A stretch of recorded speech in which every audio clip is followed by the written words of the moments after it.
మీ ఎలాంటి వ్యాపార ప్రకటనలకైనా వెంటనే మా ఛానల్ సంప్రదించండి. నమస్తే. ప్రస్తుతం మన స్టూడియోలో సుప్రసిద్ధ జ్యోతిష వాస్తు పండితులు బ్రహ్మశ్రీ డాక్టర్ నాయకంటి మల్లికార్జున శర్మ గారు ఉన్నారు. వృశ్చిక రాశి వారి పరిస్థితి అక్టోబర్ మాసం ఏ విధంగా ఉండబోతుందో గురువు గారిని అడిగి తెలుసుకుందాం. నమస్కారం గురువు. నమస్కారం అండి. సో విశేషంగా అక్టోబర్ మాసంలో వృశ్చిక రాశి వారి పరిస్థితి ఏ విధంగా ఉండబోతుంది, ఎలాంటి పరిహారాలు దైవారాధన చేసుకుంటే బాగుంటుంది అంటారు? తప్పకుండా. ఓం శ్రీ గురుభ్యో నమః. ఓం శ్రీ మహాగణాధిపతియే నమః.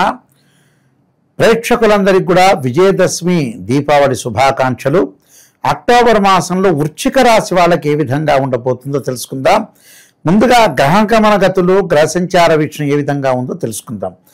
మిథున రాశిలో గురువు అక్టోబర్ 18 వరకు సంచారం చేయటం, 18వ తారీఖు నుంచి అతిచార సంచారం చేత కర్కాటక రాశిలోకి దేవగురు అయిన బృహస్పతి ప్రవేశం చేయటం, శని అక్టోబర్ 3వ తారీఖున మీనరాశిలో శని వక్రగతిలోకి వెళ్ళటం, రాహు కుంభరాశిలోను, కేతు సింహరాశిలో సంచారం చేయటం, అలానే శుక్రుడు సింహ కన్యారాశుల్లో సంచారం చేయటం, రవి కన్యా తులారాశిలో సంచారం చేయటం, కుజుడు బుధుడు తుల వృశ్చిక రాశిలో సంచారం చేయటం జరుగుతుంది. ఇవన్నీ కూడా గోచారీత్యా చెప్పబడే ఫలితాలు, జన్మజాతకాన్ని అనుసరించినవి కావు. This is the transit system అంటారు. అయితే ఈ గోచార ఫలితాల్లో వృశ్చిక రాశి వాళ్ళకి వచ్చేటప్పటికల్లా ముఖ్యంగా వాళ్ళకి అష్టమ స్థానంలో గురువు యొక్క సంచారం. అంటే అష్టమ స్థానం అక్టోబర్ 10వ తారీఖు నుంచి కొంచెం కలిసి వచ్చే కాలం అని చెప్పుకో. మొదటి 10 రోజులు మాత్రమే బాగుండదు. మిగతా 20 రోజుల్లో ధనాభివృద్ధి కలుగుతుంది. ఆకస్మికంగా ధనలాభం, ఉద్యోగ ప్రయత్నాలు సఫలీకృతం కావటం, అలా సంతానం లేని వారికి కూడా సంతానం ద్వారా శుభవార్తలు, సంతానం కలిగే అవకాశాలు, వివాహాది శుభ కార్యక్రమాల్లో, అలానే బంగారు ఆభరణాలు కొనుగోలు చేసే అవకాశాలు ఎక్కువ ఉంటాయి. అంటే గోల్డ్ షాప్ వాళ్ళకు కానీ, క్లాత్ షోరూమ్ వాళ్ళకు కానీ, అలానే కాస్మెటిక్స్ అమ్మే వాళ్ళ వ్యక్తులకు కానీ, ఇలాంటి వాళ్ళందరికీ కూడా అనుకూలంగా ఉంటుంది. అంటే ఎలాంటి ఇబ్బందులు ఉండవు అని అర్థం. కాబట్టి ఈ 10 రోజులు పొదుపు పాటించండి. ఈ 10 రోజులు ఎందుకంటున్నానంటే 18వ తారీఖు వరకు గురువు బాగున్నాడు, కానీ 10వ తారీఖు శుక్రుడు వస్తాడు. శుక్రుడు అనుకూలంగా ఇస్తాడు. 18వ తారీఖు నుంచి గురు శుక్రుడు రెండూ బాగుంటారు. అంటే ఒకటి బాగలేకపోతే ఇంకోటి సేవ్ చేసే అవకాశాలు ఉంటాయి.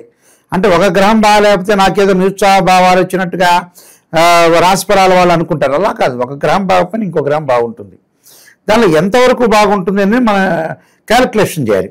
ఇక్కడ గురువు శుక్రుడు బాగుంటాడు. అక్టోబరు ద్వితీయాధిపతి పంచమాధిపతి అయిన గురువు అష్టమ స్థానంలో సంచారం అనేది 18వ తారీఖు వరకు ఉంటుంది. తర్వాత నవమ స్థానంలోకి వెళ్ళిపోతారు. నవమ స్థానానికి రంగా దశమ ఏకాదశిలో శుక్ర సంచారం అనేది ఒకటి ఉంది. అంటే అక్టోబర్ 18 వరకు గురువు వచ్చేటప్పటికల్లా వీళ్ళకి అష్టమ స్థానంలో ఉంటాడం అంటే అనుకూలంగా ఉండదు అని అర్థం. అంటే ఆర్థిక పరంగా ఇబ్బందులు లేకుండా చూసుకోవాలి. అప్పుడు అదే సమయంలో వీళ్ళకి శుక్రగ్రహం కూడా అనుకూలంగా ఉండదు. అదే సమయంలో శుక్రుడు కూడా 10వ స్థానంలో ఉంటాడు కాబట్టి పెద్దగా అనుకూలంగా ఉండడు. అంటే వ్యయాధిపతి అయ్యాడు ఇక్కడ. శుక్రుడు వ్యయాధిపతి కావటం వల్ల పెద్దగా అనుకూలంగా ఉండడు. కాబట్టి వీళ్ళకి ఎట్టి పరిస్థితుల్లో కూడా వీళ్ళు అక్టోబర్ 18 వరకు జాగ్రత్తగా ఉంటే మిగతా 12 రోజులు అనుకూలంగా ఉంటుంది.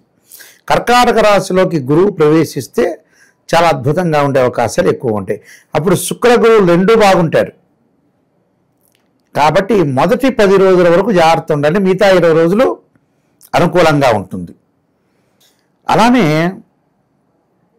ఈ రాశి వాళ్ళకు వచ్చేటప్పటికల్లా మిగతా గ్రహాలు కొన్ని ఉన్నాయి కదా. మిగతా గ్రహాల్లో కొన్ని మనం చూసుకునేటట్టయితే బుధుడి యొక్క ప్రభావం అనేది అనుకూలంగా ఉంటుంది. నూతనంగా ఏదో ఒక వ్యాపారం చేయాలి, ఏదో ప్రణాళికాబద్ధంగా వెళ్ళాలి, కొంత ఆలోచన మార్గం అనేది కనపడుతుంటుంది. అంటే రోడ్ మ్యాప్ కనపడే అవకాశాలు ఎక్కువ ఉంటాయి వీళ్ళకి. అంటే వృత్తి ఉద్యోగ వ్యాపార రంగాల్లో ఇక్కడ ఏదైతే రవి వల్ల బుధుడు వల్ల కూడా ఏదో ప్రణాళికాబద్ధంగా చేయాలి, ప్రణాళికను అనుసరించి చేయాలి, ఏదో ఒక ప్లాన్ చేయాలని ఒక ఆలోచన సరళి మటుకు మనసులో భావం కలిగే అవకాశాలు ఖచ్చితంగా ఉంటాయి. అది కూడా మంచిదే. మంచి భావం కలగటంలో తప్పేమీ లేదుగా ప్రపంచంలో. ఏదో బాగుపడాలి, మనిషి బాగుండాలి, లైఫ్లో ఉన్నంతకాలం బాగుండాలి, తర్వాత వెళ్ళిపోవటం ఖాయం. అదొక విషయంలో అంటే ఉన్నంత వరకు మనశ్శాంతిగా ఉండాలి మనిషి. మనస్సుని శాంతిగా ఉండి ముందుకెళ్తే ఎలాంటి ప్రాబ్లమ్స్ ఉండే అవకాశాలు ఎక్కువ ఉండవు. అలానే కుజుడి యొక్క ప్రభావం కుజుడి యొక్క ప్రభావాన్ని మనం చూసుకునేటట్టయితే కుజుడి యొక్క విషయం మీద ఉన్నప్పుడు ఆరోగ్యపరంగా ఇబ్బందులు కలుగుతాయి ఈ రాశి వాళ్ళకి. దీర్ఘకాలిక వ్యాధులు ఉన్న వాళ్ళు ఖచ్చితంగా జాగ్రత్త పడాల్సిందే. దానికి కారణం ఏంటంటే కుజుడు పెద్దగా అనుకూలంగా ఉండడు వీళ్ళకి. కుజుడు ఎప్పుడు అనుకూలంగా ఉండడు? అక్టోబర్ 15 నుంచి అనుకూలంగా ఉండడు. కాబట్టి వ్యయస్థానంలో ఉండటం వల్ల కోర్టు సమస్యలు కానీ, పోలీస్ స్టేషన్లు కానీ, అలానే కెమికల్ కంపెనీ వాళ్ళకి కానీ, రసాయన శాస్త్ర అధ్యాపకులు కానీ, ల్యాబొరేటరీస్ వాళ్ళకి కానీ, రియల్ ఎస్టేట్ వాళ్ళకి కానీ, కన్స్ట్రక్షన్ వాళ్ళకి కానీ, బిల్డర్స్ కానీ, ఇలాంటి వాళ్ళు బహుజాగ్రత్తగా ఉండాలి. కుజుడి యొక్క ప్రభావం అనేది ఎప్పటి నుంచి? 15వ తారీఖు నుంచి. ఆ డేట్ కూడా మనం చెప్తున్నాం సుమారుగా అప్రాక్సిమేట్లీ. అప్పటి నుంచి కొంత జాగ్రత్తగా ఉండాలి. అంటే గొడవలతో తగాదులకు వెళ్లకుండా, అనంతముల మధ్యలో కూడా మ్యూచువల్ అండర్స్టాండింగ్, గొడవలు పడకుండా చూసుకోవడం చాలా మంచిది. అలానే శని వక్రగతిలో ఉంటాడు. అంటే శని వక్రగతి అంటే తృతీయాధిపతి చతుర్థాధిపతి అయిన శని పంచమ స్థానంలో ఉండి వక్రస్థితిలో ఉండటం వల్ల తల్లి యొక్క ఆరోగ్యాన్ని ఇంపార్టెంట్ ఇవ్వాలి. తల్లి యొక్క ఆరోగ్యం, తల్లి విషయంలో కానీ, అలానే ఏదైతే గురువు మనకి కొంత అనుకూలంగా లేదో విద్య యందు కానీ అనుకూలంగా ఉండదు. అంటే విద్యార్థులు కూడా వేరే వ్యాపకాలు తగ్గించుకొని చదువు మీద కాన్సన్ట్రేషన్ చేయాలి. అలానే తల్లిదండ్రుల యొక్క ఆరోగ్యం కానీ, అలానే ఏదన్నా వాహనాలు కొనుగోలు చేసేటప్పుడు కొంత ఆలస్యం కావటం, యాక్సిడెంట్ జరిగే అవకాశాలు ఎక్కువ ఉంటాయి, ప్రమాదాలు జరిగే సూచనలు ఉంటాయి. కాబట్టి కొంత కేర్గా ఉండటం అనేది, చాలా అప్రమత్తంగా ఉండటం మంచిది. ఏదైతే అప్రమత్తంగా ఉండమో చాలా ప్రమాదాలు జరిగే సూచనలు కూడా బాగా ఎక్కువ ఉంటాయి. రాహు యొక్క ఫలితం వల్ల కూడా తల్లి యొక్క ఆరోగ్య విషయంలో తల్లి పట్ల శ్రద్ధ, విదేశాలకు వెళ్ళటానికి ఆలస్యం జరగటం, ఏదో వెళుతున్నాను రేపు ప్రయాణం అవుతున్నా ఈ వారంలో ఈ నెలలో అనుకున్నా కూడా ప్రయాణాలు వాయిదా పడే సూచనలు ఎక్కువ ఉంటాయి. వృధా ప్రయాణాలు చేసే అవకాశాలు కూడా వీళ్ళకి జాతకంలో ఉన్నాయి. వృధా ప్రయాణాలు చేయకుండా జాగ్రత్తగా చూసుకొని ముందుకు వెళ్తేనే మంచి జరిగే అవకాశం ఉంటుంది. వృత్తిపరంగా కూడా గోప్యంగా ఉండాలి. ఎందుకంటే వీళ్ళకి దశమ స్థానంలో కేతు యొక్క సంచారం వల్ల ప్రతి విషయాన్ని బహిరంగంగా చెప్పకూడదు. ఏది చెప్పాలో అది చెప్పాలి, ఏది చెప్పకూడదో చెప్పకూడదు. అలానే జీవితాన్ని ముందుకు నడపాలి. జీవితంలో ప్రపంచంలో ఒక జ్ఞానం అనేది ఒకటి ఉంటుంది.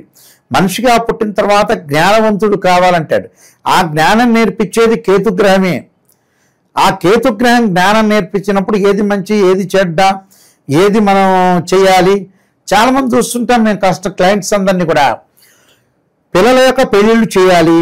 పిల్లల యొక్క పెళ్ళిళ్ళు చేయకుండా వీళ్ళు ఏం చేస్తుంటారంటే యాత్రలని, తీర్థయాత్రలు ఇవే కాదు, ఊరికనే ప్రయాణాలు చేయటం, లగ్జరీగా తిరగటం, అక్కడ భోజనాలు, ఇక్కడ వెజిటేబుల్ బిర్యానీలు తింటాం, ఇవన్నీ చేస్తుంటారు. ఇక్కడ పిల్లల యొక్క జీవితం ఏంది, పిల్లల యొక్క లైఫ్ స్టైల్ ఏంది, పిల్లలు ఎలా బాగుపడతారనే ఆలోచన, జ్ఞానం కలగదు చాలామంది కూడా. మన లైఫ్ ఏంది, మన లైఫ్ స్టైల్ ఏంది విషయం చాలామంది కూడా టోటల్గా మానవుడు ఫెయిల్ కావడానికి ఇదే 100% ఫెయిల్. నేను ఇది ఎవడొచ్చినా చెబుతాను ముందుకు వస్తే ఎందుకు ఫెయిల్ అయ్యారని. చాలామంది కూడా జ్ఞానం కలగట్లేదండి. నిజంగా జ్యోతిష్యం నేర్చుకున్న వాళ్ళకి కాల్స్ వల్ల మాలాంటి వాళ్ళకి ఎందుకబ్బా ఇలా ఉంటాడు ఇతను, నిజమే కదా, ఫస్ట్ ప్రయారిటీ పిల్లలకి ఇవ్వాలి కదా, వీనేంది లగ్జరీగా తిరుగుతాడనే ఆలోచనలు వస్తుంటాయి. ఒకళ్ళు ఉన్నారు నా దగ్గర, పిల్లలకి ఏదో డైవర్స్ జరుగుతాయి, అవన్నీ పట్టించుకోకుండా లగ్జరీగా తిరుగుతున్నారు కొంతమంది భార్యాభర్తలు. వంటలని, వార్పులని, యూట్యూబ్లో ఉండటం, రకరకాల ఉన్న విషయాలు పోయినాయి. ఇక్కడ ఉన్న విషయాలను ఆలోచన చేయట్లేమే. చేయకుండా ఏది ప్రథమము, ఏది ద్వితీయం ఆలోచన చేయట్లే. ఫస్ట్ ప్రయారిటీ ఏంది, సెకండ్ ప్రయారిటీ చూడకుండా తిరిగిన వాళ్ళు చాలామంది ఉన్నారు. వాళ్ళు అందువల్లే టోటల్లీ అట్రఫెయిల్ అవుతున్నారండి.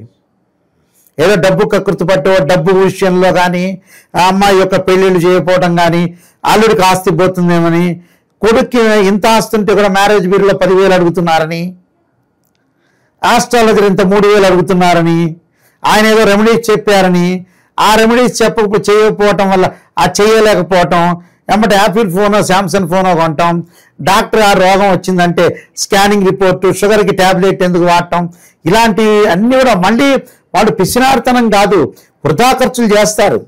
అసలు ఆ ఖర్చు ఎందుకు చేయాలో వాడికి తెలియదు. అంటే అజ్ఞాన అంధకారాల్లో ఉన్నట్టుగా జరుగుతుంటుంది ఇక్కడ.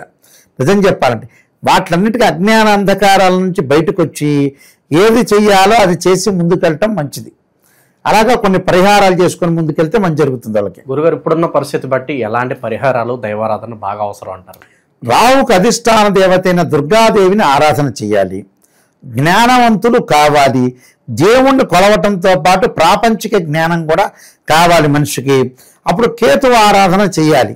గణపతి బుద్ధికారకుడు అంటారు కదా, గణపతిని ఆరాధన చేయాలి అందరు చాలామంది కూడా. అయితే ఈ జాతకంలో వచ్చేటప్పటికల్లా కేతువుని ఆరాధన చేయాలి. ఉలవలు దానం చేయాలి.